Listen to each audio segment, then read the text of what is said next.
Assalamualaikum warahmatullahi wabarakatuh. Selamat malam, salam sehat, salam kebebasan, salam Nusantara, salam anti diskriminasi, dan salam untuk kita semua.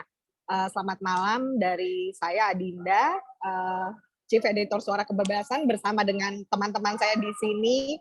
Ada Galang Taufani, Managing Editor Suara Kebebasan, lalu ada Samuela Kristi, dan ada Renaldi Adi Surya, kontributor Suara Kebebasan. Selamat datang teman-teman dan terima kasih banyak saya ucapkan sebelumnya kepada Mbak Felipa Amanta, Kepala Divisi Riset dari CIPS, Center for Indonesian Policy Studies. CIPS ini kita sudah sering sekali berkolaborasi, minta juga CIPS untuk sharing banyak hal dari hasil riset-riset teman-teman di CIPS terkait juga dengan gagasan kebebasan khususnya di isu-isu ekonomi. Jadi ini bukan kali pertama juga kita mengundang teman-teman dari CIPS. Untuk yang belum mengenal apa sih Suara Kebebasan itu, teman-teman bisa cek di suarakebebasan.id. Kami adalah aktivisme yang punya kegiatan sebenarnya sebelum pandemi itu juga ada offline.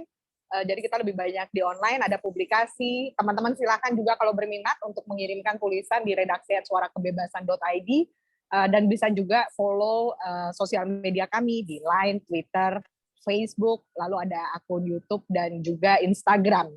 Nah, di Instagram kami juga punya series juga yang memperkenalkan tentang gagasan libertarian, yaitu misalnya diantaranya soal penegakan hukum, pentingnya hak kepemilikan, ekonomi yang terbuka, juga kebebasan individu, dan lain-lain. Karena tak kenal maka tak sayang, saya juga nggak akan berpanjang-panjang, jadi teman-teman lebih baik cek di situ.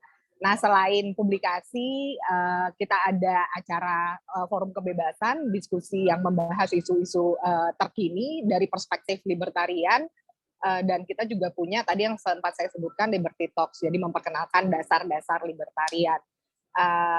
Kami juga pernah punya kegiatan Mises Bootcamp dan kelas daring libertarian yang rencananya kita akan adakan lagi, jadi stay tune.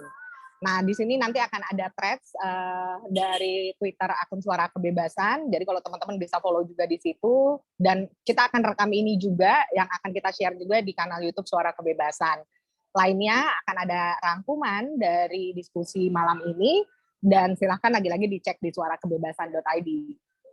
Saya ingin langsung mempersilahkan rekan saya Galang Taufani untuk memandu diskusi ini.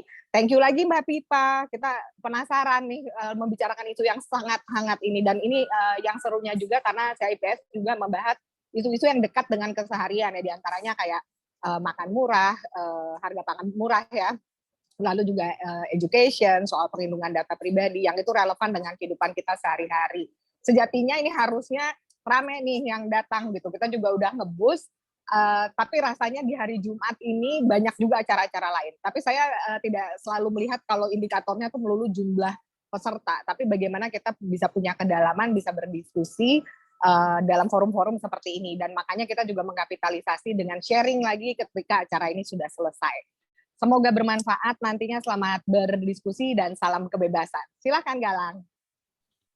Baik, thank you Mbak Dinda. Assalamualaikum warahmatullahi wabarakatuh. Selamat malam teman-teman semuanya. Pertama-tama saya ucapkan selamat datang di diskusi webinar Forum Kebebasan yang diselenggarakan oleh Suara Kebebasan. Suara Kebebasan ada seperti yang sudah dijelaskan Mbak Dinda tadi. Kita concern terhadap isu promosi terhadap isu ide-ide tentang kebebasan. Jadi teman-teman nanti bisa engage di website yang sudah ada, cari saja, silahkan klik suarakebebasan.id. Kita punya visi terciptanya masyarakat bebas, sejahtera, dan toleran di Indonesia, di mana lingkungannya mendukung diskusi terbuka tentang kebebasan dan pasar bebas dalam wacana publik dan proses kebijakan. Nah, oleh karena itu, maka seringkali, seperti yang sudah disampaikan Mbak Dinda tadi, kita hampir di setiap bulan selalu mengadakan forum-forum seperti ini, teman-teman semuanya. Ada forecast, setiap bulan kita ada 2 kali. Kemudian ada Liberty Talks, yang kita juga berbicara tentang secara general tentang isu-isu terkini berkaitan dengan perspektif libertarian.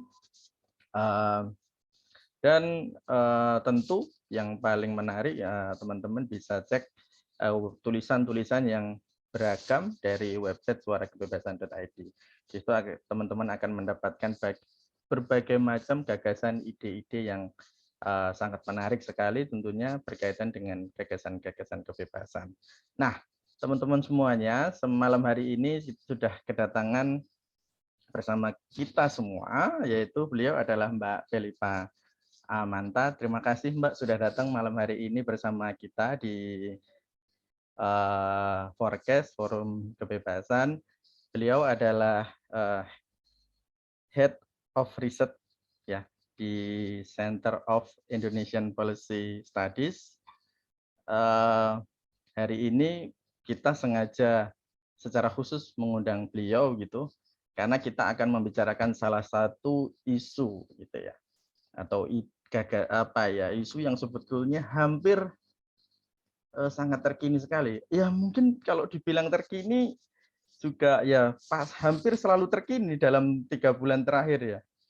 Jadi memang isu yang berkaitan dengan polemik minyak goreng atau polemik kebijakan minyak goreng telah menjadi satu isu yang tidak pernah berhenti ya, menghiasi layar kaca, kemudian kalau kita melihat internet ya, kemudian kita baca berita, hampir selalu beritanya, bahkan kita lihat TikTok aja isinya berita-berita terkini soal minyak goreng yang nggak selesai-selesai, misalnya waktu Menteri Perdagangan rame sama anggota DPR waktu bahas soal mafia dan sebagainya, itu kan menarik banget dan teman-teman semuanya juga pasti ngikutin itu soal itu. Nah, ya memang sekali lagi karena kita melihat persoalan itu begitu krusial dan penting sekali untuk diangkat pada Forum Kebebasan ke-46 ini, kita sengaja nih teman-teman semuanya mengangkat satu judul yaitu adalah polemik kebijakan minyak goreng. Tentu kita semua tahu sejak Januari lalu dunia sudah persoalan minyak goreng itu menjadi kian ramai ketika mulai muncul kelangkaan dan harga yang terus melonjak ya. Tentu kalau kita bicara minyak goreng satu komoditas yang sangat strategis dalam konteks sosial kehidupan masyarakat begitu. Dan tentu persoalan itu akhirnya memantik persoalan yang cukup serius juga kalau kita bicara dalam konteks sosial sebetulnya. Lantas yang menarik adalah pemerintah juga sebetulnya beberapa kali nih melakukan atau membentuk atau membuat nih kebijakan-kebijakan, bahkan termasuk misalnya melakukan intervensi pasar, melakukan kebijakan stabilisasi. Kita lihat itu ada misalnya kita bisa baca itu ada misalnya penerapan satu harga, kemudian harga eceran tertinggi, terus kemudian subsidi, selisih harga dan macam-macam, itu semuanya coba dikeluarkan itu jurus-jurus oleh pemerintah dalam rangka untuk menyelesaikan persoalan yang berkaitan dengan kebijakan minyak goreng ini. Tapi nyatanya yang menarik sekali adalah kenapa persoalan ini tidak kunjung reda. Dan bahkan kalau dalam waktu terakhir ini persoalan itu seperti kalau misalnya kita tuh punya penyakitnya tuh kok jadi melebar kemana-mana gitu. Nah, sebetulnya dalam forecast ini nanti kita akan diajak nih oleh Mbak Pipa untuk mendiskusikan sebetulnya apakah selama ini kebijakan, ya kita akan coba melihat ini dalam perspektif kebijakan ya. Kebijakan ini sudah tepat yang sudah selama ini dilakukan oleh. Kemudian bagaimana sih, karena ini kan kita bicara tentang relasi pasar juga bukan?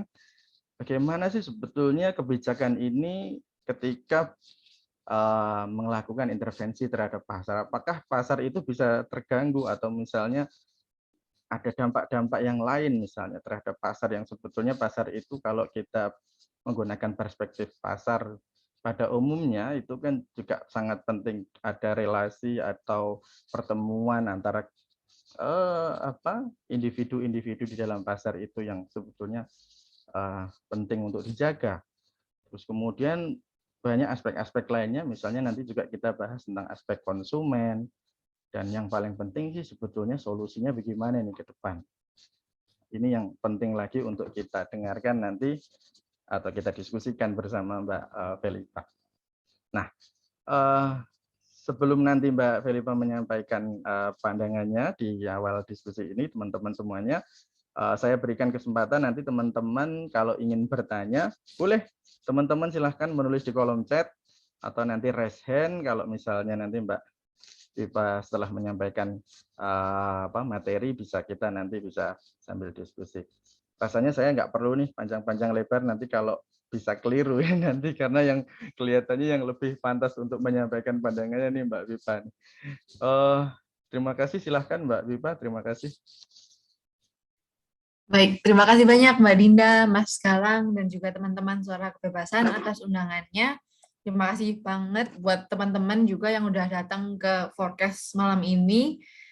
Ini memang lagi panas, sampai sekarang juga masih panas nih beritanya, karena sayangnya minyak goreng seperti ini nih penting kan. Jadi harga minyak goreng naik, gorengan-gorengan juga katanya naik dari 1.000 jadi 2.000 sekarang. Jadi memang ini masalah yang sangat urgent ya. Dan beberapa hari, beberapa minggu, beberapa bulan ini polemik kebijakannya sangat ruwet sebenarnya. Jadi mungkin kita telusuri aja hari ini. Kalau boleh share screen Mas Galang. Saya masih di disabled sekarang. Bentar, Mbak, saya bikin multiple sebentar. Oke. Sudah bisa, Mbak? Sip. Terima kasih, Oke. Mas Galang. Thank you, Mbak. Oke, jadi ada apa sih dengan minyak goreng Indonesia saat ini? Padahal kita semua tahu kita memang produsen minyak goreng terbesar dan eksporter minyak goreng terbesar di dunia, tapi kenapa malah sekarang jadi langka? Ini kan yang pertanyaan kita semua ya. Jadi ini yang saya sampaikan hari ini berdasarkan salah satu policy brief atau ringkasan kebijakan yang barusan kami terbitkan di Center for Indonesian Policy Studies. Itu kalau rekan-rekan tertarik bisa mengunduh secara gratis di link ini atau di website kami nanti kelihatan. Jadi memang kami juga bertanya hal yang sama, kenapa kok bisa turun gitu, langka di salah satu negara produsen terbesar. Nah, mungkin untuk memulai, saya mulai dengan permasalahannya. Harga minyak kita memang perkembangannya naik sejak mungkin mulainya kuartal keempat tahun lalu mungkin ya. Jadi akhir tahun lalu itu harga minyak goreng perlahan-lahan mulai mengalami peningkatan. Dan akhirnya puncaknya sekarang ini juga masih cukup tinggi. Jadi harga minyak goreng itu padahal biasanya mungkin normalnya bisa 11.000, 12.000-an kisarannya di tahun lalu, itu naik hingga bisa jadi 24.000 per liter saat ini. Itu naik 27 hingga 29% dibandingkan waktu yang sama di tahun lalu. Dan ini tentunya jauh lebih tinggi dibandingkan harga acuan minyak goreng. Yang saya note di sini, harga acuan, bukan harga eceran tertinggi. Jadi memang Permendak atau Peraturan Menteri Perdagangan Nomor 7 Tahun 2020 itu memiliki daftar kira-kira harga normal, harga acuan minyak goreng itu dan juga komoditas lain itu berapa sih untuk menjadi pertanda saja kira-kira kapan pemerintah perlu mengintervensi. Nah, jadi jauh sekali kan dari 24.000 padahal harusnya sekitar 11.000-an harga acuannya. Ini memang secara langsung menjadi akibat dari kenaikan harga CPO dan Olein. Karena minyak goreng kita memang yang paling umum dikonsumsi itu dihasilkan oleh minyak sawit mentah atau crude palm oil. Nah, crude palm oil ini komoditas yang sangat traded secara internasional. Nah, karena itu harga CPO di Indonesia itu juga menggunakan patokan harga lelang yang merupakan anak usahanya PTPN. Harga lelang ini berkorelasi langsung dengan harga CPO di pasar internasional karena memang komoditas yang heavily traded. Memang secara global harga CPO di pasar internasional itu juga naik sebesar 36% kalau dibandingkan dengan tahun lalu. Jadi memang sejak tahun lalu memang sudah naik 36% jika dibandingkan dengan tahun sebelumnya di tahun 2020. Jadi memang kita melihat ada tren kenaikan harga CPO yang kemudian mengakibatkan harga minyak goreng juga jadi naik. Kenapa kok harganya naik? Itu kan yang menjadi pertanyaan. Ada beberapa faktor. Yang pertama itu paling dasar mengenai adanya penurunan pasokan. Karena ada turunnya produksi baik dari perkebunan sawit punya BUMN, swasta, maupun juga perkebunan sawit milik para petani swadaya atau smallholder di Indonesia dan juga Malaysia yang menjadi dua negara eksporter terbesar minyak sawit. Kenapa terjadi penurunan pasokan? Ini memang ada karantina wilayah selama pandemi yang akhirnya membuat jumlah tenaga kerja di perkebunan sawit mungkin jadi berkurang, sehingga kapasitas produksinya jadi berkurang. Ada juga cuaca buruk dan banjir. Jadi memang secara overall supply-nya menurun. Nah, tapi secara garis besar penurunan pasokan ini bukan hanya satu hal yang one off temporary aja, tapi merupakan satu symptoms dari tren yang lebih panjang mengenai produktivitas yang stagnan. Jadi nanti ada beberapa slides yang menunjukkan produktivitas kelapa sawit Indonesia itu seberapa sih. Padahal kita tahu permintaan terus meningkat. Kemudian ada juga penyebab-penyebab tidak langsung seperti spillover effect dari turunnya produksi minyak nabati lain. Jadi ini kan minyak cooking oil dari kelapa sawit itu kan sebenarnya substitusi dengan minyak-minyak lain seperti minyak rapeseed atau minyak kedelai, sunflower oil. Nah, ketika produksi minyak lain itu juga berkurang, akhirnya terjadi peningkatan terhadap permintaan minyak sawit sebagai pilihan alternatif. Dan yang paling terakhir atau nggak kalah penting juga, ada juga alokasi permintaan CPO untuk biofuel. Jadi minyak kelapa sawitnya itu bukan hanya dialokasikan untuk cooking oil atau minyak goreng, tapi juga biofuel, karena memang Indonesia juga ada program biodiesel biofuel itu. Untuk melihat lagi soal produktivitas dan juga soal produksi kita, ada beberapa grafis, ini saya ambil dari Kata Data yang menunjukkan dari tahun 2017 ke 2018 ke 2019 mungkin produktivitas kita naik. Tapi kemudian di beberapa tahun terakhir itu landai. Jadi cukup datar, tidak ada perkembangan untuk produktivitas. Sementara permintaan terus meningkat karena populasinya juga meningkat, pendapatan masyarakat meningkat, karena ada permintaan biofuel juga. Sementara kalau kita melihat ternyata produksi kita sendiri itu juga masih jauh sebenarnya di bawah dengan potensi sebenarnya yang bisa dihasilkan. Jadi ini juga ada grafik mengenai potensi, kalau kita lihat di yang hijau dan biru itu, potensi hasil yang seharusnya bisa dihasilkan oleh Indonesia, dan attainable yield itu yang potensi tapi masih jauh lebih mudah untuk dicapai, dan actual yield kita atau hasil kita yang sesungguhnya itu sebenarnya di bawah. Jadi buat large plantation atau perkebunan besar, kadang-kadang milik negara, milik swasta, itu jauh di bawah apalagi yang perkebunan sawit milik rakyat. Jadi memang ada permasalahan itu terus yang sebenarnya bukan hanya saat ini, tapi sudah bertahun-tahun ada di Indonesia. Kemudian apa yang menjadi respon pemerintah? Ternyata pemerintah itu responnya reaktif tentunya, karena memang kalau minyak goreng itu mahal, menjadi permasalahan cukup besar buat masyarakat. Jadi pertama-tama mereka menetapkan di Permendak nomor 1 tahun 2020 ini bahwa harga minyak goreng kemasan yang sederhana akan disubsidi oleh Badan Pengelola Dana Perkebunan Kelapa Sawit. Jadi di peraturan yang sama ini juga mereka menetapkan harga eceran tertinggi. Dikasih subsidi, tapi harus dijual dengan harga eceran tertinggi sebesar 14.000 per liter. Kemudian Permendak 2 ternyata sudah diberlakukan nih HET, tapi ternyata kok malah terjadi kelangkaan atau masih banyak yang tidak mengikuti HET. Akhirnya mereka memutuskan di Permendak 2 nomor 2 tahun 2022 untuk menambah lagi kebijakan dan pengaturan ekspor untuk menjaga ketersediaan bahan baku, eksportir CPO dan RBDPO. RBDPO ini juga palm oil, diwajibkan untuk memenuhi kebutuhan dalam negeri. Itu awal mulanya nih kisruh polemik minyak goreng. Di Januari juga Permendak nomor 3 mencabut Permendak nomor 1 yang barusan itu, bahwa bukan hanya minyak goreng kemasan sederhana, tapi semua minyak goreng premium juga akan disubsidi. Lanjut lagi ke Februari, Permendak nomor 6 akhirnya membuat HET minyak goreng yang curah dibedakan dengan yang kemasan sederhana, dibedakan dengan kemasan premium. Jadi yang curah akhirnya sebesar 11.500, yang kemasan sederhana 13.500, minyak goreng kemasan premium 14.000.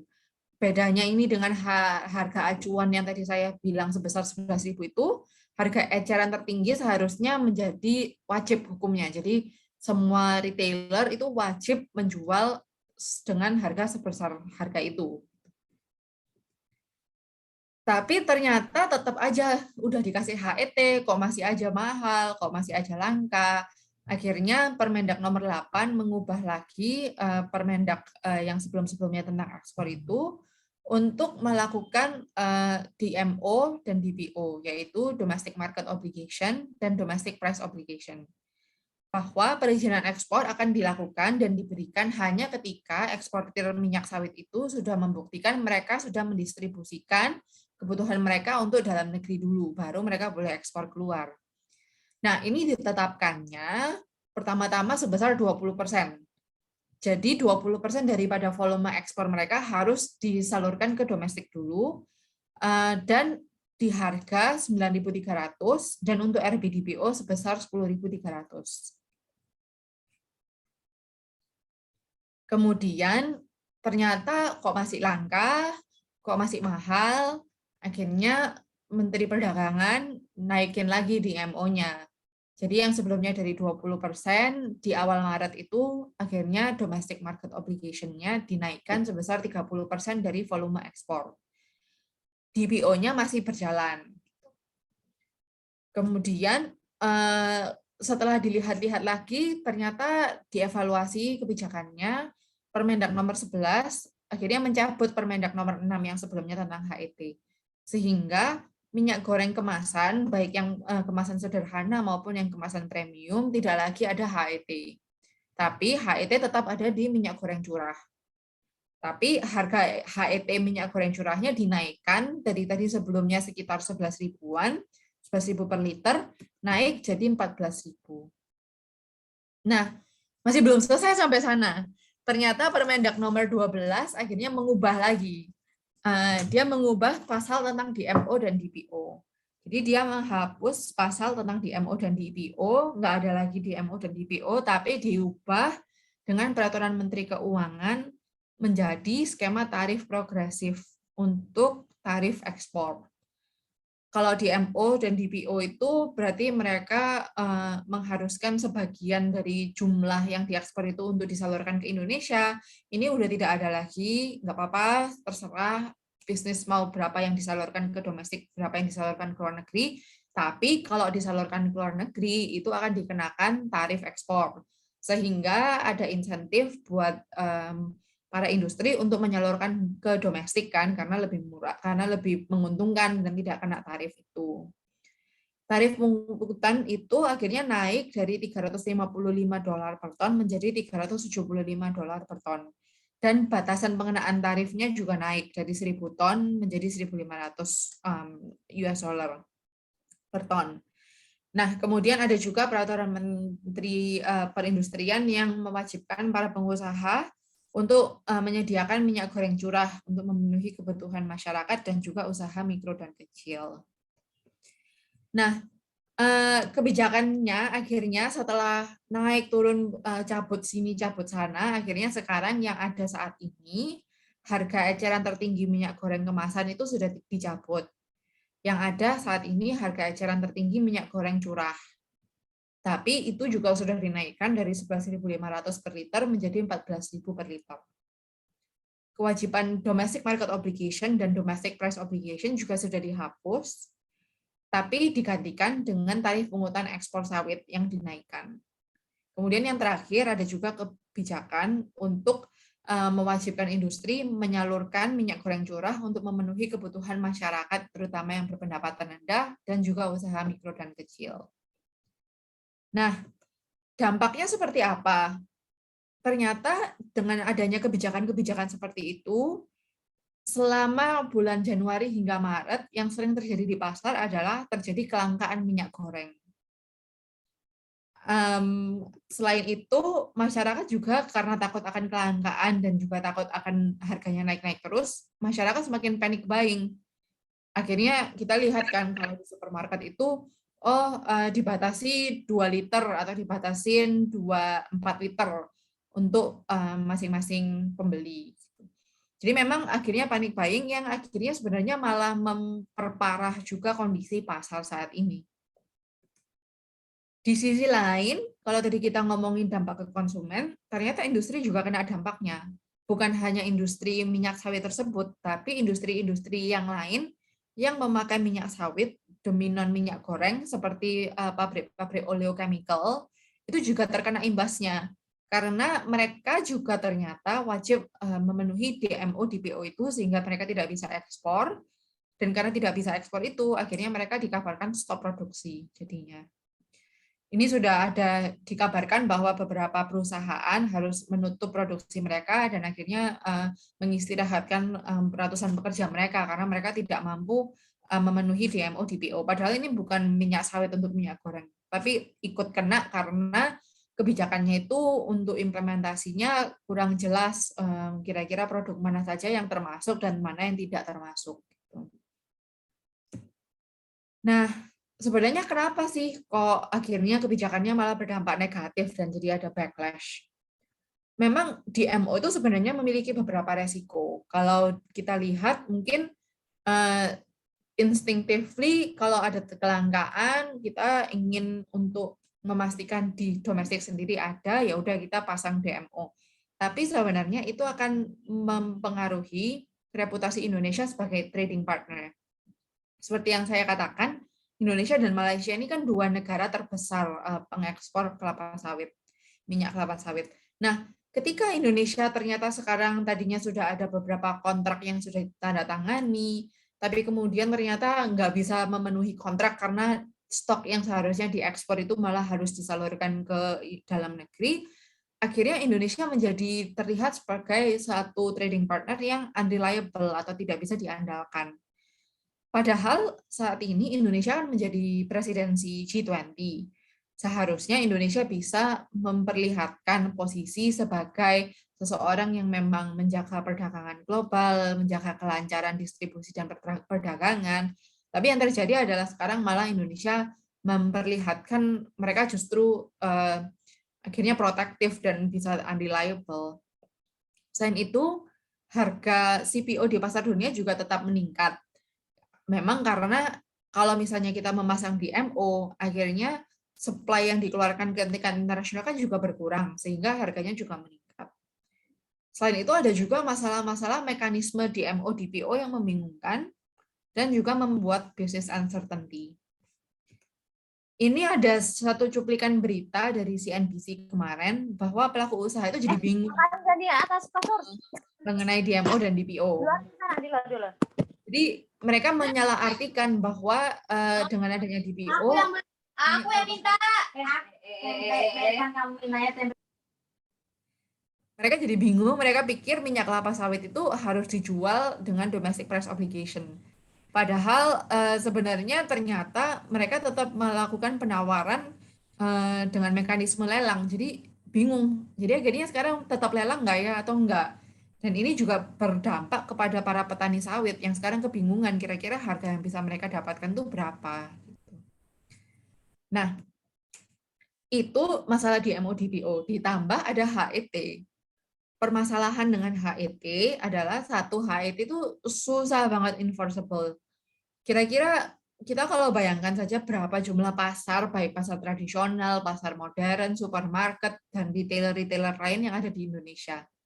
Bayangkan berapa kapasitas yang diperlukan untuk mengenforce harga eceran tertinggi tersebut.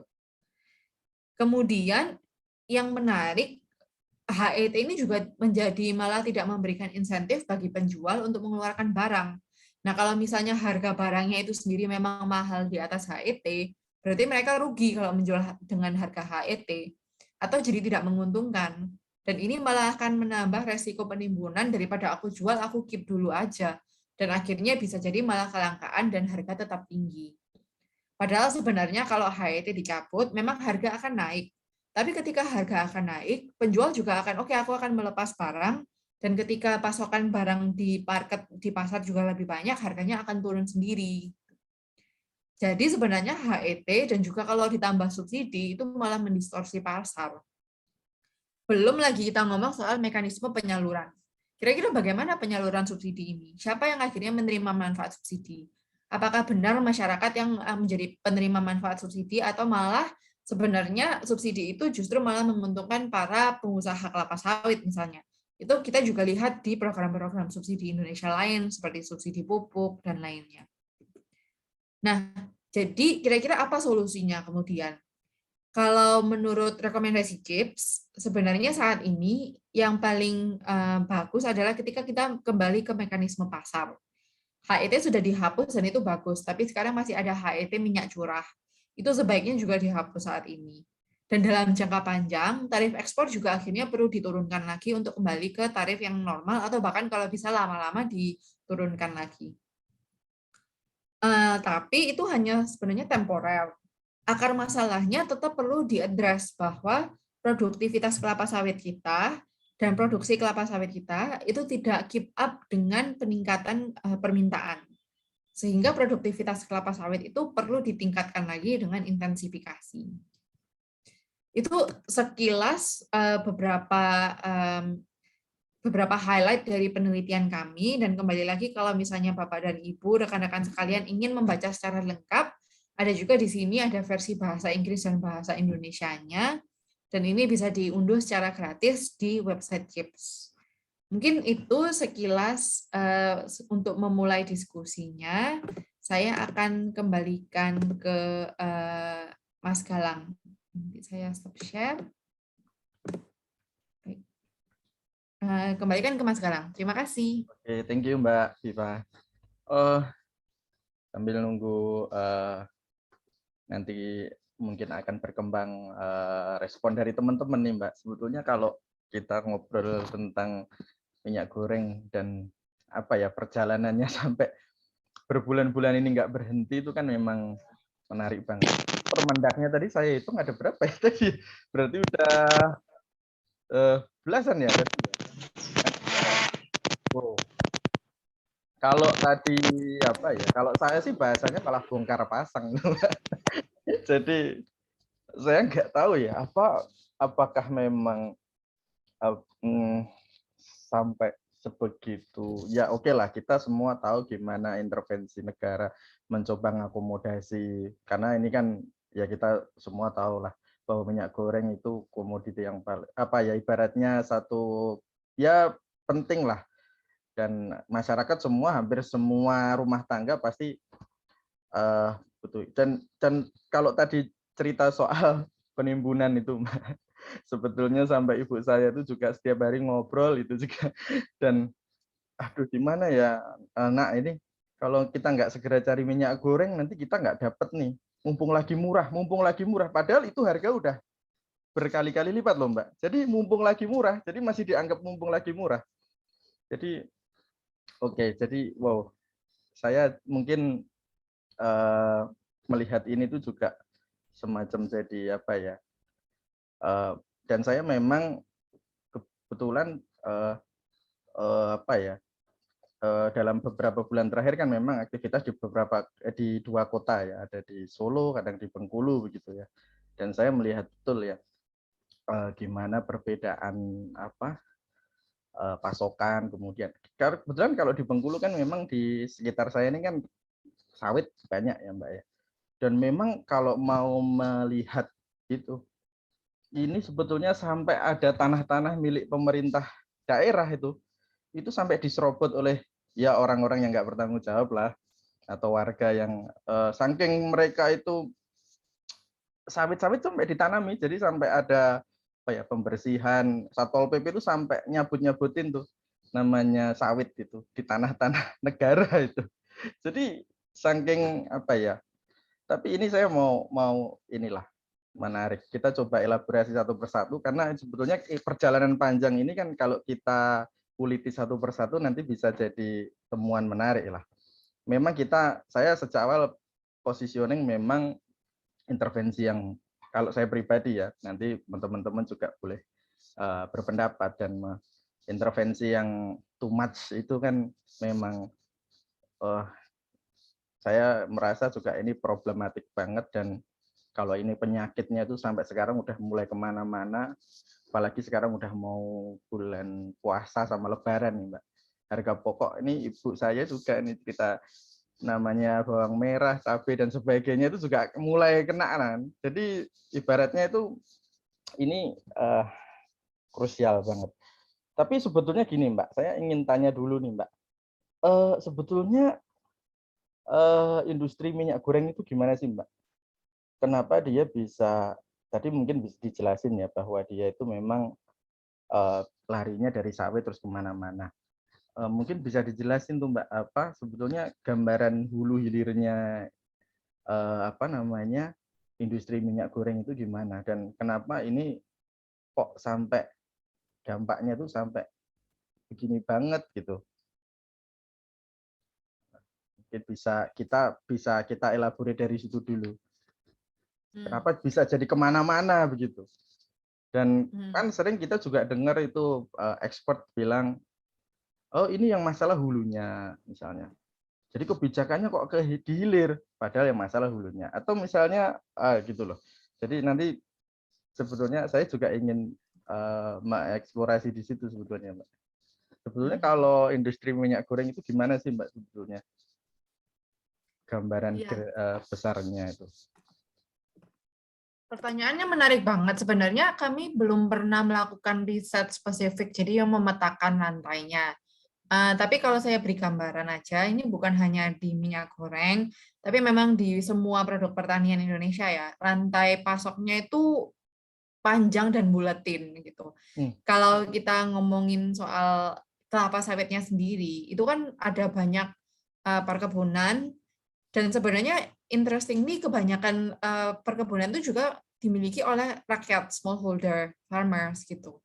Jadi petani-petani kelapa sawit yang punya lahannya juga kecil itu cukup signifikan di Indonesia. Tapi ada juga kita tentu tahu ada banyak sekali perkebunan kelapa sawit yang masif besar-besaran gitu. Jadi itu dari sisi hulunya. Tapi kemudian itu kan menghasilkan buah kelapanya itu yang kemudian menghasilkan minyaknya itu. Nah, minyak kelapa sawit itu bisa dipakai untuk macam-macam. Bisa dipakai untuk cooking oil, bisa dipakai untuk produk-produk oleochemical itu, bisa dipakai juga untuk biofuel. Nah, jadi dari hulunya itu sebenarnya bisa pergi ke industri pangan, bisa pergi ke industri energi juga bisa, pergi ke industri kimia juga bisa, dan itu pasti melalui pemrosesan yang berbeda-beda juga. Jadi akan ada industri di hilirnya yang memproses dari minyak kelapa sawitnya itu, nanti ada beberapa yang dibuat jadi, dari crude palm oil-nya itu dibuat jadi, ada yang kita sebut RBDPO itu, dia di-refine lagi, di-bleach lagi, kemudian dari situ masih diproses lagi selanjutnya menjadi kemudian minyak goreng yang kita akhirnya nikmati di sehari-hari yang sudah packaging gitu. Jadi memang panjang sih Mas Galang kalau ngomongin rantai dari hulu sampai hilirnya. Soalnya saya juga melihat sih Mbak, misalnya kalau beberapa ya saya bersinggungan langsung dengan teman-teman yang tadi ya masyarakat biasa lah, mereka punya hanya 1 hektar atau 2 hektar. Itu ya mungkin di sini, wow bayangkan loh Mbak itu kalau memang itu profitable dari sawit itu kan memang kalau teman-teman bilangnya gitu sih, katanya 1 hektar lah paling enggak. Mereka sekali panen itu 3 juta dengan asumsi berapa tanamannya dan seterusnya. Tapi kita kalau saya mau fair dalam kita bicara dalam konteks pasar gitu kan, oke lah misalnya ada orang yang mengatakan negara harus ini nih, terus kemudian kita harga ditekan serendah-rendahnya. Tapi kalau misalnya saya menggunakan perspektif teman-teman petani nih Mbak, yang punya sawit, mereka seneng banget loh Mbak harga naik. Jadi oke lah misalnya ya ini interaksi ya, interaksi pasar sih ya. Saya harus katakan itu secara clear juga gitu bahwa memang ada situasi di mana gitu yang mungkin juga kita nggak bisa katakan ada yang misalnya ada beberapa sebagian masyarakat merasa dirugikan gitu atas. Tapi di sisi lain petani-petani yang menurut saya kira ini juga berlaku mungkin tidak hanya di sawit ya, di apa namanya produk-produk pertanian yang lain. Saya kira misalnya kalau sekarang harga telur naik dan sebetulnya cabai naik, itu kan petani juga yang paling dapat untung pertama gitu mereka atas kenaikan. Karena kan juga kita kalau melihat di konteks pertanian itu mereka harga naik seperti ini tuh enggak seterusnya gitu loh. Enggak bisa aja nanti 3 bulan lagi udah harganya udah anjlok lagi atau berapa bulan lagi. Tapi memang beberapa waktu terakhir itu memang teman-teman itu menikmati sekali begitu. Dan bahkan misalnya beberapa saya lihat teman-teman misalnya yang tetangga itu sampai renovasi rumah atau sampai kayaknya sampai seperti itu gitu. Dan memang kalau saya lihat memang di sawit itu kan rantainya juga panjang kan, nggak hanya langsung petani ke pabrik kan, ada toke, ada istilahnya itu semacam apa ya, apa namanya itu ya pengepul lah kalau bahasa Indonesianya itu dan petani saja untung, apalagi pengepul gitu yang mereka itu langsung ngirim barang ke pabrik begitu. Karena ini penting banget sih sebetulnya kalau kita tahu gimana gambaran industri minyak goreng ini kan kita bisa akhirnya menguliti satu persatu dan mengkorelasikan dengan Permendag tadi. Apakah sebetulnya itu sudah apa namanya tepat atau tidak begitu. Karena juga sebetulnya saya kok baca beberapa teori-teori kelangkaan misalnya. Apakah kelangkaan itu mungkin terjadi gitu. Sebetulnya kalau saya melihat kelangkaan itu kan sangat sulit terjadi. Nanti juga ada sinyal-sinyal tersendiri, barang itu akan keluar dengan sendirinya atau akan misalnya berkurang dengan sendirinya. Itu kan akan termasuk harga ya kalau kita bicara sistem harga secara ekonomi ya Mbak ya. Sebetulnya gimana sih Mbak kalau teman-teman di CIBS melihat ini persoalan kelangkaan secara umum, kemudian terkait sistem harga juga. Karena ini lagi-lagi nih Mbak, berkaitan dengan too much intervention ini, yang sebetulnya saya ingin underline juga, supaya kita bisa lihat nih presiden seperti ini ke depan gitu, buat catatan teman-teman yang lain juga yang nanti juga mengikuti tentang isu-isu palse terutama yang berkaitan dengan ekonomi.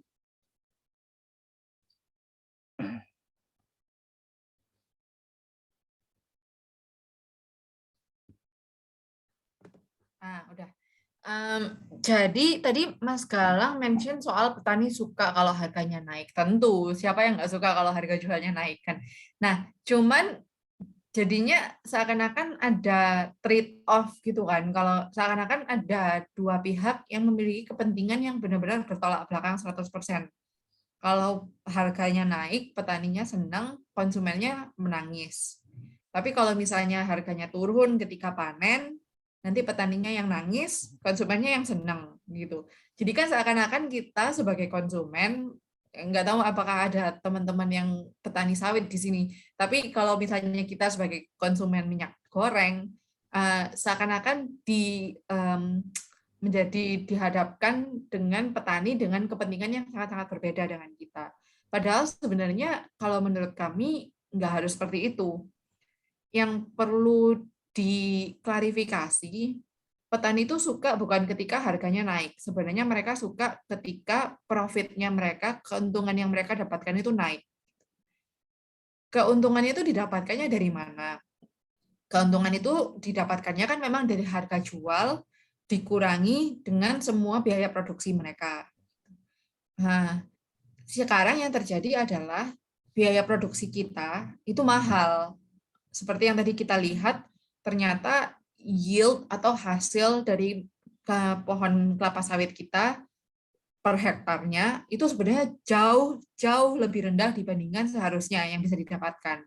Jadi ketika petani sudah mengeluarkan untuk pupuknya, untuk pestisidanya, untuk airnya, untuk apapun kebutuhan-kebutuhan untuk kelapa sawit itu, ongkos produksinya ini kan naik.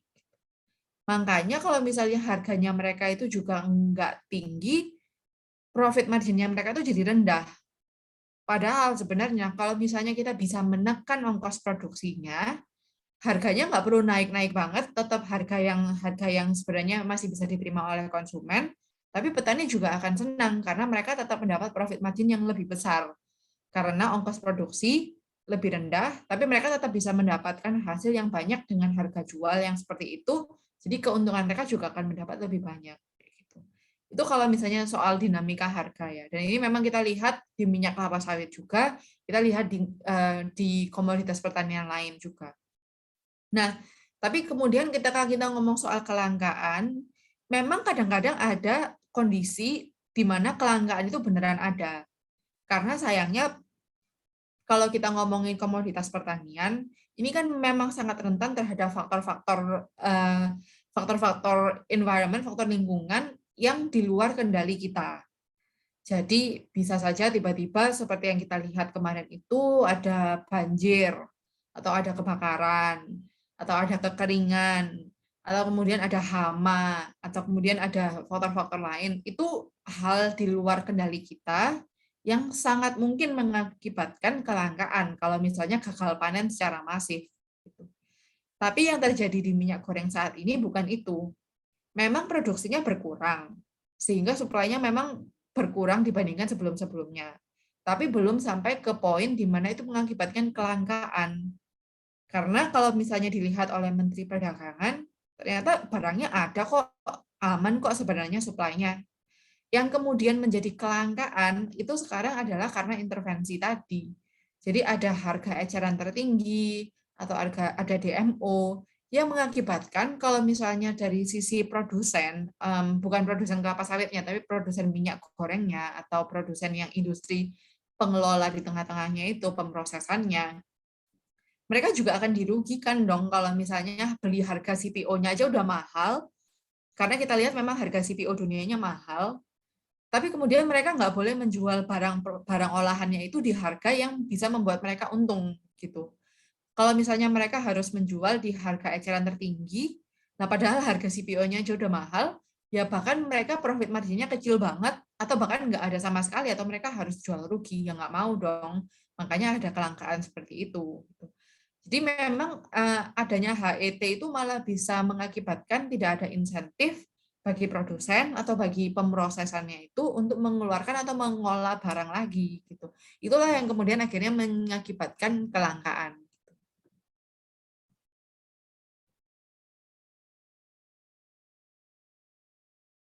Ini ada menarik sih Mbak. Jadi sebetulnya ini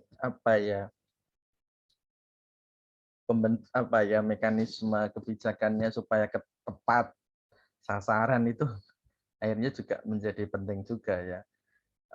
Karena memang ya sebetulnya kalau ini ya ruwet, kalau dibilang ruwet ya ruwet juga gitu.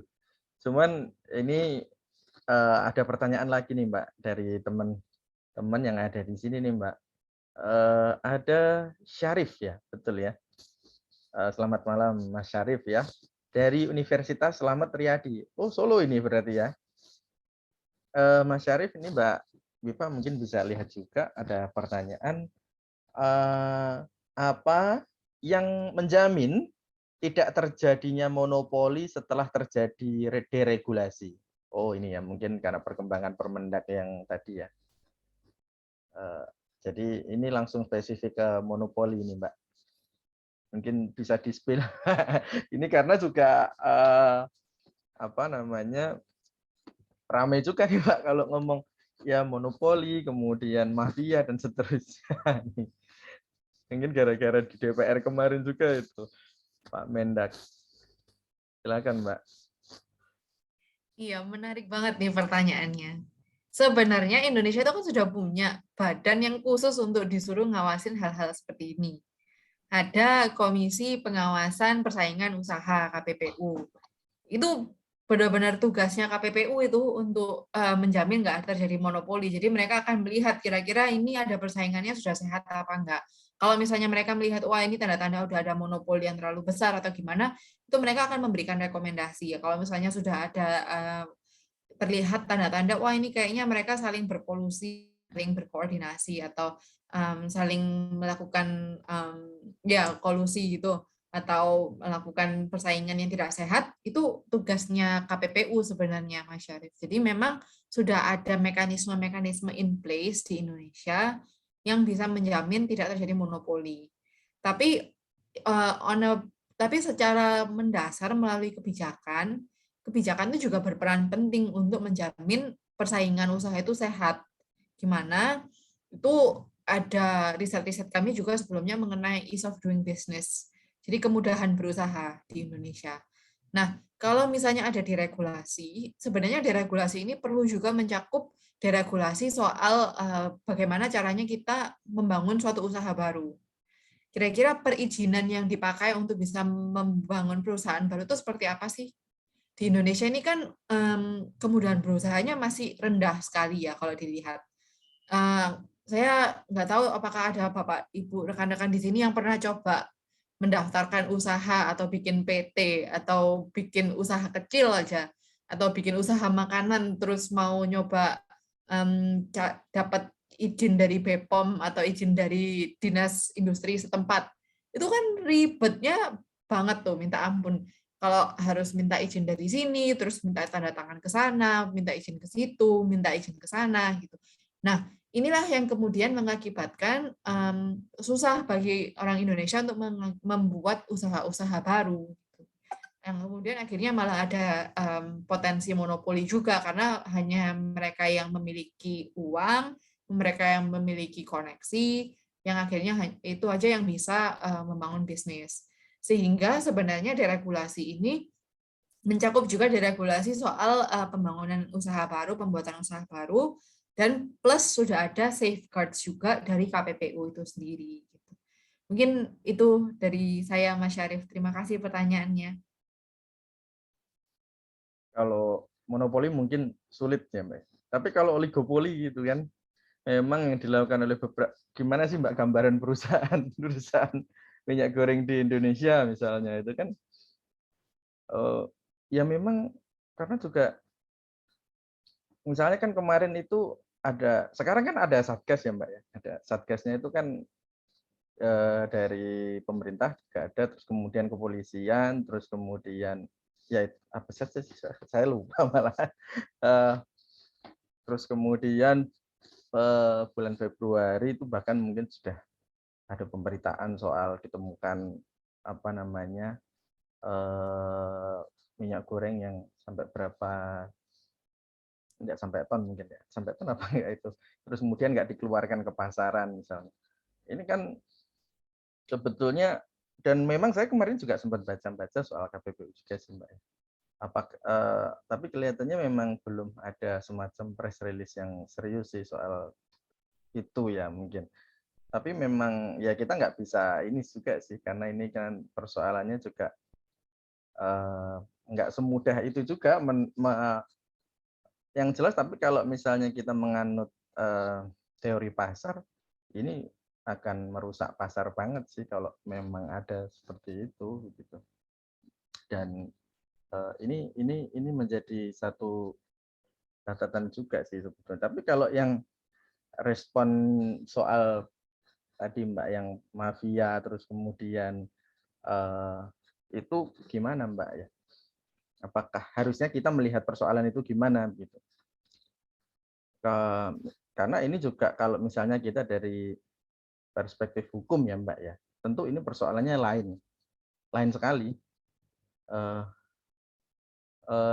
Mungkin kita ada undang-undang, undang-undang persaingan usaha ya pastinya ya. Saya nggak tahu ya, karena saya sebetulnya orang hukum. Karena kalau kita bicara tentang hukum, kita jelas clearly ya, ada mekanis, ada beberapa gambaran ya. Misalnya apakah peraturan-peraturan itu mengatur pidana, ya kan? Pidana artinya nanti ada ya bisa penjara, kemudian ada kurungan misalnya seperti itu ya. Kemudian juga ada aspek pidana. Perdata KPPU misalnya. Kalau perdata yang jelas nanti misalnya KPPU bikin putusan terus kemudian perusahaan yang misalnya dibuktikan bersalah kalau mereka melakukan tadi entah oligopoli atau misalnya potensi-potensi tadi itu mereka diminta untuk membayar ganti rugi misalnya. Nah, atau mungkin kalau apakah sampai administrasi saya belum mendalami lebih detail. Cuman kan kalau misalnya kita lihat hukum itu kan ini kan akhirnya nanti tidak masuk murni di ekonomi lagi gitu loh. Karena ini sebetulnya sudah perspektifnya sudah hukum murni begitu. Dan ini bisa bisa serius juga begitu. Karena misalnya saja kayak peraturan Menteri Perindustrian yang terbaru itu kan ada soal pengawasan, terus kemudian saya lihat sekilas ya peraturannya gitu. Terus kemudian bahkan sanksinya misalnya mencabut izin usahanya dan seterusnya. Itu kan administratifnya seperti itu. Gitu. Dan ini kalau misalnya ranah hukum sebetulnya menarik juga gitu, Mbak. Sebetulnya kalau misalnya kita bisa lihat, karena ini persoalannya nanti juga beda lagi. Tapi gimana Mbak, kalau misalnya dari perspektif teman-teman di CIBS soal tadi ini? Dan mungkin juga bisa dibandingkan sih Mbak dengan selain isu minyak goreng mungkin Mbak, isu-isu yang lain. Iya, kalau saya sih bukan ahli hukum ya Mas Galang. Jadi mungkin Mas Galang nih yang sebenarnya bisa cerita banyak lagi soal hukumnya. Tapi yang saya tahu saat ini memang Kementerian Perdagangan sudah bekerja sama dengan kepolisian juga untuk menindaklanjuti hal-hal yang seperti itu. Kalau ada temuan di lapangan, itu mereka secara proaktif juga untuk mengawasi gitu. Jadi sudah ada upaya dari pemerintah kalau misalnya itu memang ada terjadi kasus-kasus seperti itu. Tapi kadang-kadang kami juga merasa perlu diperjelas lagi ketika pemerintah selalu bilang, oh ini salah mafia, ini karena mafianya begini, ini mafianya menimbun. Sebenarnya yang dimaksud mafia itu seperti apa sih? Definisi mafia itu seperti apa sih? Apa yang dilakukan oleh mafianya itu? Dan kira-kira kenapa kok hal itu bisa terjadi dalam sistem atau dalam kebijakan regulatory framework yang seperti ini gitu. Celah-celah apakah yang dimanfaatkan oleh orang-orang atau celah-celah apakah yang ada yang kemudian dieksploitasi oleh beberapa orang-orang ini yang kemudian mengakibatkan terjadi hal-hal seperti itu. Kalau bisa terlihat seperti itu kan mungkin kita bisa menutup celahnya supaya tidak lagi ada potensi untuk disalahgunakan atau diselewengkan. Tapi memang tidak ada sistem yang sempurna, di mana itulah kemudian ketika Kementerian Perdagangan ada upaya dengan kepolisian untuk menindaklanjuti kalau misalnya ada hal seperti itu gitu. Dan itu memang satu PR yang besar ya di Indonesia, satu tantangan yang besar sekali, dan itu memang perlu kebijakan plus juga penindaklanjutan. Nah, mungkin itu saya serahkan ke orang hukum saja nih untuk menceritakan kira-kira bagaimana enaknya. Karena itu terjadi di sektor jasa yang lain, Mbak. Misalnya sektor jasa ya, Mbak ya.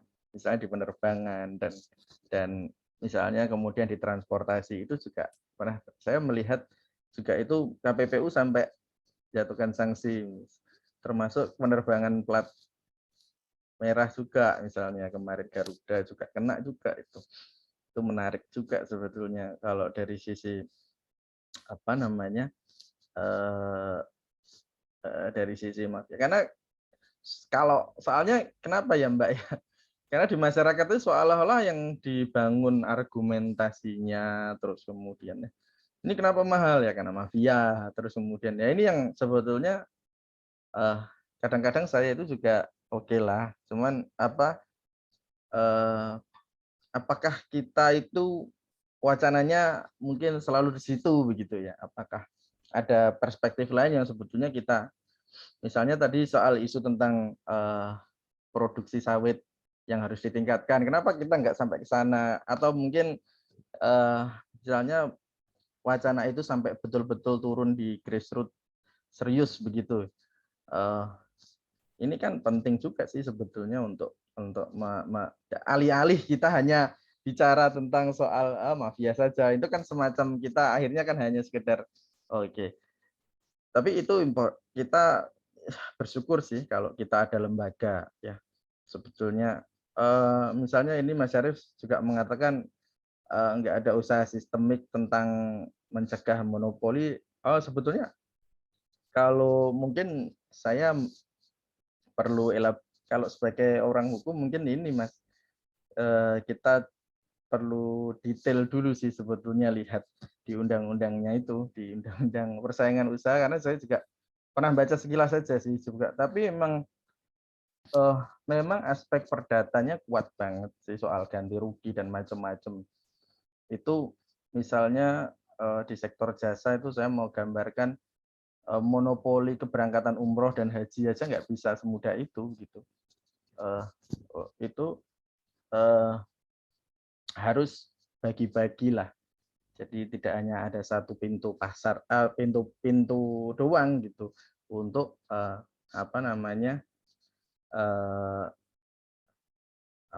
mengakomodasi sektor jasa itu. Dan saya kira dalam konteks kalau di luar jasa ya, misalnya produk atau komoditas seperti yang lain, misalnya bahan-bahan pokok seperti minyak dan yang lain, saya kira itu juga akan jadi serius juga sih di mata KPPU gitu. Melihat persoalan-persoalan seperti itu. Begitu mungkin Mas.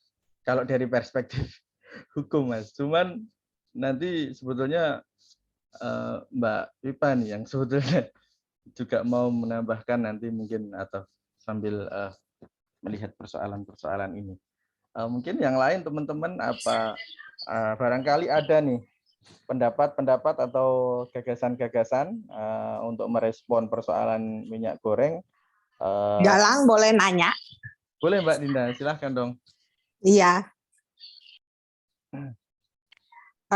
Thank you Mbak Pipa untuk paparannya dan sharing hasil dari riset CIPS. Tadi yang menarik kan sebenarnya solusinya begini, dan kami juga sepakat ya, karena kita kan memang mendorong gagasan libertarian, di mana ya ada limited government, intervensi itu juga jangan terlalu banyak. Kalau pengalaman suara kebebasan sebenarnya kita juga coba menghindari kata-kata kegagalan pasar gitu, karena lagi-lagi kalau menggunakan term seperti itu kesannya memang ini kesalahan pasar gitu. Padahal sejatinya pasar itu kan punya dinamikanya sendiri ya. Dan justru ketika ada intervensi yang berlebihan itu, dan itu tadi ditulis juga di presentasinya Mbak Pipa soal distorsi pasar. Nah pertanyaan saya, dan ini juga mungkin menarik juga nih untuk dielaborasi lebih jauh. Tadi kan salah satu solusinya adalah menghentikan ya kayak intervensi yang jangka panjang ya, terlalu berlebihan juga gitu, karena kita pikir juga sebenarnya intervensi pemerintah yang berlebihan itu malah terbukti mendistorsi pasar, malah mengacaukannya gitu. Dan memang kan selalu ada trade off ya dalam konteks itu gitu. Nah kalau menurut Mbak Pipa sendiri, ketika kita bicara intervensi pemerintah yang sebenarnya ini untuk menjaga agar nanti biar pasarnya bekerja, kalau dalam kasus minyak goreng ini, atau mungkin tadi sempat disebutkan juga ya soal supply chain harga pangan, itu sebaiknya seperti apa? Ada skeptisisme juga kan tadi disampaikan oleh Mas Arief gitu soal penegakan hukum, karena kesannya dilihat pemerintah itu netral, padahal tidak seperti itu. Tapi bagaimana kita bisa mengadvocate kalau bahwa iya ini isu yang krusial, tapi kita nggak bisa 100% gitu mengandalkan pemerintah, karena justru itu akan mendistorsi pasar gitu. Karena kan memang akhirnya kalau tadi dari penjelasan Mbak Pipa dan dari diskusi-diskusi tadi, masalahnya kan di tata kelola juga ya akhirnya, dan juga tingkat produktivitas gitu. Dan kalau kita bicara hukum pasar, ya dia akan memberikan sinyal seperti itu, ketika barangnya langka, ya harganya naik. Dan satu industri itu karena dia ada supply chain-nya, pasti dia akan mempengaruhi industri-industri lainnya, sehingga lagi-lagi ada trade off. Ini mungkin menarik gitu ya, karena kalau kita bicara soal peran negara, konstitusi kita kan menekankan ya sepertinya negara ini harus hadir gitu. Dan kita membicarakan hal ini bahkan di isu-isu soal perbudakan modern gitu kan beberapa waktu lalu di Forum Kebebasan. Bagaimana sebenarnya kita memaknai, terutama dari perspektif libertarian ya, peran pemerintah itu seperti apa gitu, dengan segala perangkatnya, peraturan perundang-undangan dan sebagainya, agar justru menjaga agar market ini bekerja gitu dan tidak terdistorsi lebih jauh. Ya, terima kasih Mbak Pipa. Terima kasih banyak Mbak Dinda pertanyaannya. Pertanyaannya menarik sekali sih. Memang karena kalau misalnya dari perspektif kami, pemerintah itu memang punya peran sebagai pembuat kebijakan yang kemudian bisa mengintervensi ketika ada, mungkin tadi kalau Mbak Dinda bilang nggak suka pakai kata-kata kegagalan pasar ya, tapi memang kadang-kadang di pasar itu ada eksternalitas yang perlu dikoreksi. Seperti kalau kita lihat, karena kita ngomongin minyak goreng, pembuatan kelapa sawit seperti yang kita semua tahu itu kan punya eksternalitas negatif yang cukup besar, yaitu soal lingkungan, baik dari soal deforestasi maupun juga pengelolaan lahannya, maupun juga kemudian pembakarannya. Kalau misalnya mereka harus lagi clearing up land-nya itu terus kemudian membakar tuh yang akhirnya jadi banyak kebakaran hutan lama sekali itu kan menghasilkan satu eksternalitas lingkungan yang negatif terhadap lingkungan sekitar mereka. Di sanalah kemudian pemerintah berperan untuk mengoreksi eksternalitas itu, misalnya dengan adanya kebijakan RSPO, atau ada kebijakan kemarin tuh moratorium juga, gitu. Ada untuk tunggu dulu, pasar mungkin ini kalian juga perlu take into account atau menghitung juga eksternalitas gitu. Disitulah kemudian peran negara berdialog dengan industri untuk mengkalkulasi atau juga mengconsider atau mempertimbangkan aspek eksternalitas tersebut gitu. Tapi kadang-kadang intervensi pemerintah yang katanya berusaha mengkoreksi kegagalan pasar itu berlebihan, malah kebanyakan, malah akhirnya mendistorsi pasar seperti yang saya sebutkan. Itu misalnya gimana? HET contohnya.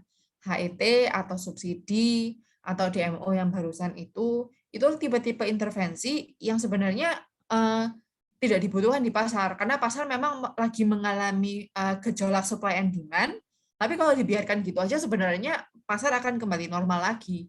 Karena kalau misalnya kita mengikuti teorinya, memang permintaan supply-nya agak turun, makanya harganya naik. Tapi kemudian lama-lama supply akan naik lagi kok, dan ketika supply-nya dikeluarkan ke pasar akan menekan harga sehingga harganya turun lagi. Tapi dengan adanya HET ini, pemerintah malah kemudian menghambat pasar untuk bergerak kembali ke normal atau yang kita sebut equilibrium-nya itu. Nah, masalahnya dengan adanya subsidi atau HET atau apapun itu, kalau di teori ekonominya itu biasanya kita sebutnya ada dead weight loss-nya. Jadi ada bagian dari pasar atau bagian dari market ekonomi itu yang kemudian akhirnya tidak bisa di-capture oleh baik produsen maupun konsumen. Karena kenapa? Karena harusnya harganya bisa mencapai harga yang normal yang disetujui oleh pembeli dan juga penjual, sekarang jadi tidak bisa. Jadi tidak bisa bertemu karena ada intervensi-intervensi seperti itu. Jadi marketnya tidak optimal lagi. Nah itu makanya saya setuju juga kalau misalnya intervensi itu sebenarnya harus benar-benar dipertimbangkan matang-matang dulu kapan negara itu perlu intervensi dan kapan sebenarnya jangan, nggak usah diintervensi. Tapi memang bisa dipahami sekali, tentu ada pressure juga untuk merespon, apalagi untuk masyarakat berpendapatan rendah kan, yang memang kenyataannya saat ini jadi tidak bisa berjualan. Kita dengar dari abang-abang yang jualan gorengan atau jual pisang goreng, mereka jadi tidak bisa jualan lagi karena minyak gorengnya mahal. Tapi kadang-kadang obat yang dikasih oleh pemerintah itu justru jadi racun juga gitu, karena malah melebihi yang sebenarnya dibutuhkan, nggak perlu diintervensi tapi malah diintervensi. Jadi saya setuju sih dengan Mbak Dinda, memang ini suatu hal yang rumit sekali ya untuk tahu kapan intervensi pemerintah itu dibutuhkan dan tidak. Thank you Mbak Pipa. Itu kayaknya juga ada yang menanggapi lagi soal ekstensifikasi tuh Galang. Mungkin bisa dibacain. Iya sih, Mbak. Oh, tapi sebetulnya memang ya intervensi dan sebagainya itu batasannya itu kadang-kadang yang kita perlu ini sih sampai sejauh mana begitu. Tapi ini juga ada pertanyaan nih Mbak. Fahri Fadil ya, betul ya, Mas Fahri Fadil. Apakah ekstensifikasi lahan sawit ada terhalang masalah hukum dan mitra dagang yang punya concern lingkungan? Gitu Mbak. Saat ini sebenarnya masih ada moratorium yang berjalan, jadi tidak boleh ada pembukaan lahan baru untuk minyak kelapa sawit. Jadi memang ada hukum, tapi seperti yang Mas Syarif bilang juga, sebenarnya kelangkaan ini nggak disebabkan oleh stok. Memang stoknya ada saat ini sebenarnya, gitu. Jadi nggak perlu ekstensifikasi, saya setuju banget nggak perlu ekstensifikasi, karena yang perlu dilakukan adalah produktivitas. Ekstensifikasi itu saat ini buat Mas Fakri, salah satu faktor kontributor tertinggi emisi gas rumah kaca Indonesia, yaitu karena ekstensifikasi atau karena alih guna lahan untuk pertanian. Salah satu yang paling besar itu adalah minyak kelapa sawit. Pohon kelapa sawit. Jadi ekstensifikasi ini benar-benar solusi yang menurut kami sangat tidak optimal, karena malah merugikan lingkungan dan aspek keberlanjutan dari pertanian kita.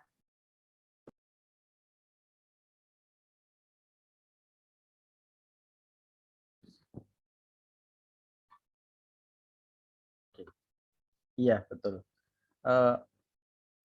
Menarik karena ya tadi itu Mbak, sebetulnya kalau fakta-fakta terkecil di masyarakat sampai pertanian yang paling terkecil sekalipun pembukaan lahan itu sebetulnya masif banget gitu. Bahkan optimalisasi lahan-lahan sampai terkecil pun itu seringkali dilakukan gitu ya. Bahkan dampaknya kemana-mana sebetulnya, sampai kasus-kasus bibit-bibit palsu aja berkembang di mana-mana Mbak. Itu kan karena sebetulnya kan sawit itu kan bibitnya kan juga khusus kan, ada apa itu namanya saya lupa itu, ada BUMN yang secara khusus mengelola bibit itu dan seterusnya. Jadi itu teman-teman semuanya. Mungkin ada lagi pertanyaan yang mungkin bisa diajukan atau mungkin merespon apa yang disampaikan oleh Mbak Pipa terkait dengan kebijakan-kebijakan yang menimbulkan polemik terkait minyak goreng, teman-teman semuanya. Karena Galang mau lagi kalau boleh. Halo. Seru soalnya. Mbak Dinda. Oke Mbak. Iya. Silahkan Mbak. Oke. Mbak Pipa ingin menanyakan lagi, karena tadi kan dikaitkan juga ya CPO dan industri lainnya juga. Jadi kita tidak hanya berbicara minyak untuk konsumsi, tapi juga untuk produksi. Dan faktornya ini banyak, ada faktor global dan ada faktor domestik, termasuk tadi soal produktivitas, intensifikasi, kebijakan, dan sebagainya. Nah, kan pemerintah itu juga punya komitmen soal energi baru terbarukan ya, di mana ya dia mau di-mix lah ya, artinya jangan semuanya juga yang sumbernya dari fuel semata gitu, dan itu juga ternyata berpengaruh terhadap harga ya, intinya terhadap harga produk juga gitu. Kalau dari studinya CIPS mungkin kalau ada, apakah ini juga mirip juga dengan kasus minyak goreng di mana ada satu kebijakan ya, which is kan sebenarnya maksudnya baik ya, ada komitmen itu gitu untuk energi baru terbarukan, tapi ternyata memang ada unintended consequences-nya ya, karena itu juga memberi sinyal lain di pasar. Karena ini di zaman SBY juga terjadi hal yang sama dengan jagung ya waktu itu gitu, dan jagung jadi meningkat. Orang biasa kalau ada kebijakan yang sifatnya top down yang memang mungkin maksudnya untuk mengatasi eksternalitas atau mengatasi suatu krisis, yang terjadi adalah ya misalnya di orang memilih untuk mengalihkan lahannya dari lahan pertanian untuk menanam padi menjadi tambak udang. Kan di satu sisi sebenarnya itu kebebasan orang ya, artinya dia memilih yang mengikuti signal pasar nih, tapi juga karena ada intervensi pemerintah di situ, sehingga memang jadi produktivitasnya atau produksinya akan lebih banyak mengikuti ya udah dia tambak udang gitu. Sementara jadi akhirnya ketika kita bicara ada kebijakan lagi soal swasembada, ya berasnya nggak kena jadinya karena orang udah nggak mau menanam beras lagi, ke menanam padi maksudnya ya, artinya dia akan memilih untuk ya udah saya buka tambak udang. Nah kalau dari situasi yang seperti itu dan kebijakan yang diturunkan oleh pemerintah, ini kan juga cukup kompleks ya, artinya di satu sisi dia mencoba mengintervensi, tapi di sisi lain memang dampak intendednya tuh juga terasa di sektor-sektor lain ya, baik yang tadi di kasus perubahan pengalihan lahan dari pertanian padi baru ke tambak udang, maupun juga ya ini soal ETBT ini. Mungkin ada tanggapan dari Mbak Pipa. Thank you. Thank you Mbak Dinda. Ya itu benar-benar salah satu faktor juga sih di masalah minyak goreng ini karena jadi alokasi CPO yang pergi ke biofuel itu jadi meningkat sehingga alokasi CPO yang pergi ke kelapa sawit, alokasi CPO yang dipakai untuk minyak sawit jadi berkurang gitu. Memang trade off kan itu. Kalau misalnya dengan supply CPO yang terbatas harus bisa either pergi ke biofuel atau pergi ke cooking oil gitu. Dan itu memang ada dilema di sana juga. Dan sebenarnya solusinya bukan either or. Kita mengambil itu sebagai satu fakta, karena memang faktanya permintaan cooking oil meningkat, permintaan biofuel juga meningkat. Jadi tidak bisa kemudian kita harus memilih, oke, jadi kita lebih memprioritaskan energi baru terbarukan atau memprioritaskan ketahanan pangan.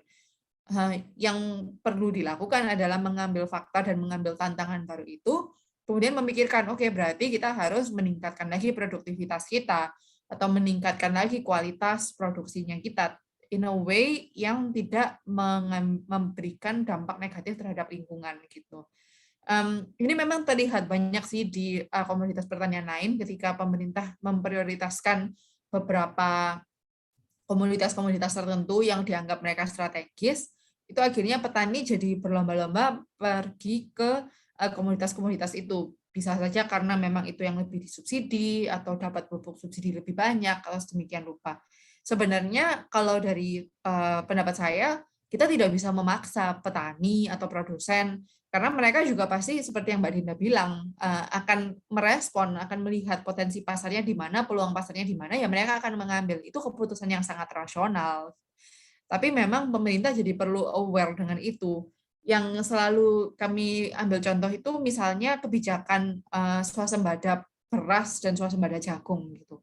Akhirnya kan petani-petani jadi banyak sekali beralih sekarang memang paling banyak produksi beras dan jagung. Tapi akhirnya ada trade off juga dengan diversifikasi pangan yang kemudian petani jadi tidak bisa mau nanam pangan lokal atau mau nanam singkong atau mau nanam apa itu jadi berkurang juga insentifnya untuk ke sana. Memang ada suatu unintended consequences seperti itu juga sih Mbak Dinda.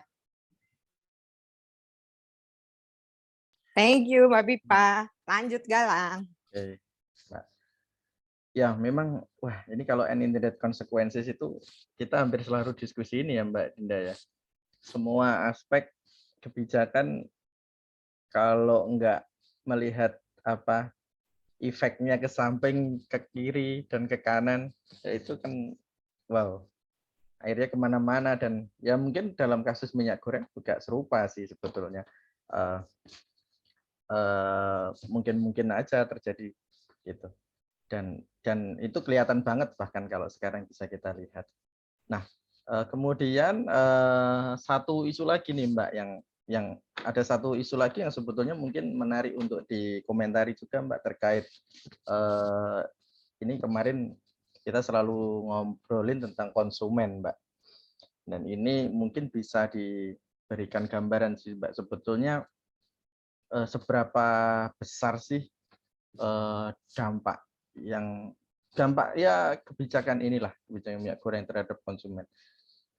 Karena kalau kita petakan ya memang penting banget sebetulnya, ya kita nggak bisa pungkiri salah satu elemennya di dalam pasar ya konsumen gitu Mbak. Dan seringkali dalam pasar pun konsumen ini seringkali dia terbatas banget informasi dan dia hanya ikut-ikutan saja gitu. Mungkin bisa di ini Mbak, dielaborasi juga sih Mbak, kira-kira gimana melihat ini isu konsumen di dalam persoalan minyak goreng ini Mbak?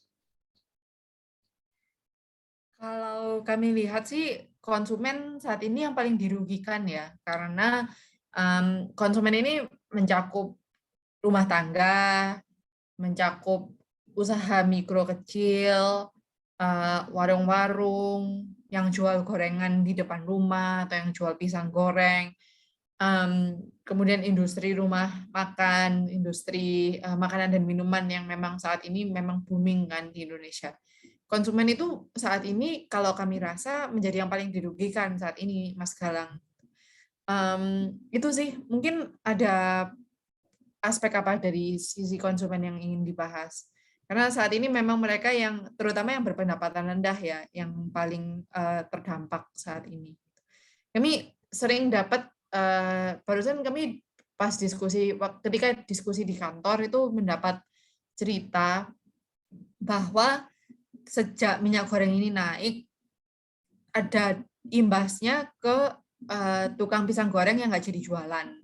Kemudian itu berimbas lagi kepada petani pisang atau penjual pisang yang sekarang pisangnya numpuk banyak banget dan sebentar lagi busuk karena nggak kepake atau nggak kemakan. Jadi berpotensi malah kebuang. Jadi kita ketika ngomongin soal konsumen itu juga membayangkan konsumen ini bukan sesuatu yang stagnan konsumsi rumah tangga saja, tapi terdiri dari konsumsi dari industri juga yang sebenarnya memutar roda ekonomi juga sih sebenarnya dan dirugikan saat ini.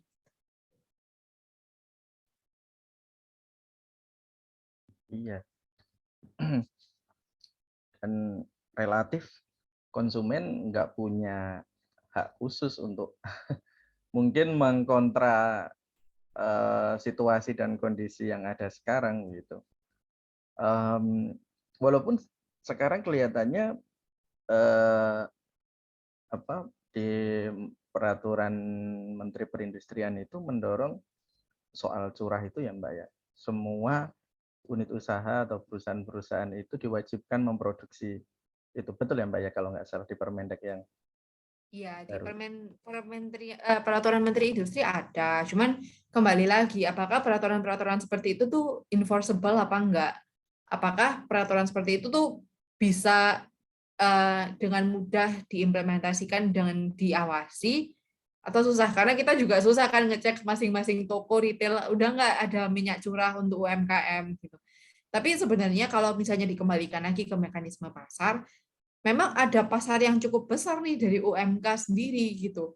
Jadi sebenarnya ada peluang yang besar dan saya yakin kalau misalnya industri mereka juga tidak akan menyia-nyiakan peluang itu gitu. Jadi kalau misalnya dikembalikan ke mekanisme pasar, kalau misalnya ada kebutuhan dari UMK pasti akan tersalurkan juga oleh industri. Artinya tanpa peraturan industri soal curah dan sebagainya macam itu akan bisa sinyalnya akan muncul sendiri begitu ya Mbak, dan nanti pasti akan ada produksi muncul sendiri dan itu akan nutup kebutuhan itu dengan cara tersendiri ya. Oke, menarik banget sih sebetulnya. Tapi saya masih pengen mungkin penjelasan sih Mbak soal karena kan terutama perspektif teman-teman di Indonesia gitu, orang-orang Indonesia soal otoritas pemerintah gitu kan kuat banget, termasuk soal-soal ini gitu. Apakah memang kalau misalnya pemerintah itu harus mengambil tindakan atau mengambil kebijakan misalnya, itu sampai sejauh mana sih Mbak sebetulnya yang harus kita highlight? Terus kemudian mungkin nggak sih ada semacam batasan-batasan yang harus diperhatikan? Karena sekali lagi kita kalau kita nggak, misalnya ya kita mau melihat masyarakat, "Loh, kok pemerintah membiarkan," misalnya. Kan kadang-kadang kan gitu kan, Mbak. Padahal kan masyarakat kan juga nggak melihat gitu. Sebetulnya proses pasar sedang bekerja gitu. Pasar sedang bekerja, kemudian titik equilibrium menuju pertemuan, titik keseimbangan itu gitu sedang berjalan. Tapi kan masyarakat tuh seringnya begitu ya, Mbak ya. Oh, gimana nih pemerintah kok nggak kerja, pemerintah nggak ini dan sebagainya. Dan nah, kalaupun melihat ini sebetulnya kita harus bagaimana sih, Mbak? Dan apakah memang misalnya ini dari perspektif, mungkin bisa dilihat dari perspektif pemerintah, harusnya bagaimana gitu melihat hal ini. Apakah memang ada batasan-batasan ataupun memang technically yang perlu dilakukan seperti apa supaya karena juga kalau masyarakat itu rame, nggak terus kemudian situasi dan kondisinya itu, mereka marah-marah, itu kan juga nggak bagus juga, Mbak, untuk negara gitu. Nah, ini sebetulnya oke lah kita kita theoretically yes, kita mengatakan itu oke, kita clearly yes. Cuman bagaimana sih sebetulnya kita mensiasati hal-hal seperti ini, Mbak? Pertanyaannya bagus dan kompleks sekali sih ya Mas Galang. Kita juga susah untuk tahu kira-kira batasannya seperti apa karena itu bukan suatu sains ya. Tentu akan sangat kontekstual dan tentu juga pasti ada political konteks juga yang perlu dipertimbangkan secara normal, secara wajar untuk pemerintah. Cuman ketika kami melihat kehadiran pemerintah itu saya rasa pemerintah itu punya kewajiban memang untuk hadir demi masyarakat yang paling rentan. Karena memang kenyataannya masyarakat yang berpendapatan paling rendah itu jadi tidak bisa membeli gitu. Dan itu pemerintah sudah hadir dengan adanya bantuan pangan non tunai, misalnya ada bantuan sosial gitu. Itu kan sebenarnya salah satu cara juga negara hadir tanpa kemudian menghasilkan distorsi pasar seperti itu. Mungkin itu Mas Galang salah satu caranya gitu. Baik, saya kira itu terima kasih sekali Mbak Pipa atas kesempatannya karena ini sudah menunjukkan hampir pukul 9 malam dan saya kira kita hampir selesai hampir mengupas seluruh persoalan-persoalan yang berhubungan dengan kebijakan polemik kebijakan minyak goreng ini. Dan tentu mungkin nanti kita bisa lanjutkan dalam sesi-sesi yang selanjutnya. Kalau saya sebetulnya simpulkan sebelum nanti Mbak Pipa memberikan closing statement, ada beberapa catatan nih sebetulnya yang pantas kita untuk dari juga garis bawahi sebetulnya bahwa pengambilan kebijakan terkait dengan minyak goreng ini memang memerlukan satu mungkin kalau saya simpulkan nanti dikoreksi Mbak kalau keliru betul-betul memperhatikan aspek-aspek yang pas gitu, yang tepat. Kemudian jangan sampai ketika satu kebijakan itu dibuat memunculkan unintended consequences. Tadi saya mau juga garis bawah ini Bastiat itu menarik banget kalau bicara soal itu. Dan kemudian secara khusus juga kalau kita bicara minyak goreng memang sangat complicated begitu ya. Tapi tentu kita berharap dengan respon atau gambaran kebijakan yang disampaikan Mbak Pipa tadi memberikan kita satu grand design ya, gambaran bahwa sebetulnya isu kebijakan sekali lagi ya, kebijakan minyak goreng itu penting untuk kita ketahui dan tadi sudah dijelaskan sangat menarik sekali begitu. Untuk Mbak Pipa saya berikan kesempatan untuk closing statement. Kira-kira ada mungkin yang ingin disampaikan, Mbak? Terima kasih banyak Mas Galang dan terima kasih buat Mbak Dinda, teman-teman Suara Kebebasan dan di Forecast, teman-teman dari ada komentar-komentar dari Mas Syarif dan komentar tadi dari Mas Fakri juga. Terima kasih banyak, diskusinya menarik. Saya setuju sih sama konklusi yang tadi Mas Galang sudah sebutkan. Memang kebijakan ini suatu hal yang kompleks ya, dengan unintended consequences, dengan trade-off yang juga perlu dipertimbangkan. Jadi memang suatu hal yang rumit dengan implikasi yang panjang juga. Jadi memang itulah kenapa penting juga sering mengadakan diskusi seperti ini juga untuk berusaha unpacking dan juga mencari apakah ini masih bisa mendorong dan mendukung kebebasan masyarakat, kebebasan berdagang, kebebasan berusaha, kebebasan untuk mendapat hak makanan yang murah. Gitu. Itu sih Mas Galang. Sekali lagi saya mau mengucapkan terima kasih lagi kepada Suara Kebebasan dan Forecast juga. Terima kasih. Terima kasih banyak Mbak Viva. Mbak Dinda mungkin ada hal yang ingin disampaikan sebelum kita foto bersama sebelum mengakhiri acara. Cukup, Mbak Dinda ada? Ada komentar? Cukup, Mbak? Oke, kalau gitu kita teman-teman kita foto bersama dulu. Ada Mas Iman nih juga nih. Terima kasih sudah datang Mas Iman yang selalu setia bersama kita di Forecast. Saya hitung sampai 3 ya. Ela tolong nanti dibantu Ela.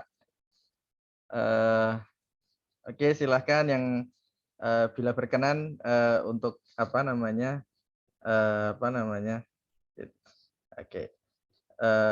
menampilkan foto. Terima kasih.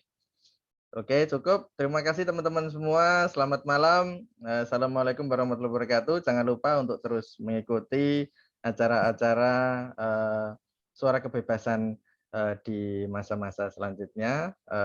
Kita setelah ini juga masih ada forecast lagi, mungkin bulan depan dengan isu-isu terbaru. Dan jangan lupa juga untuk ikuti Liberty Talks dan kunjungi tulisan-tulisan terbaru di Suara Kebebasan di suarakebebasan.id. Sekali lagi saya ucapkan terima kasih kepada Mbak Felipa Amanta yang sudah bergabung bersama kita. Terima kasih banget Mbak. Semoga nanti kita bisa ketemu lagi di sesi selanjutnya di waktu yang lain. Amin. Terima kasih Mas Galang. Terima kasih Mbak ya. Thank you. Thank you Mbak Pipa. Thank you Mbak Dinda. Thank Terima you. kasih Have a good teman-teman. Bye. Bye.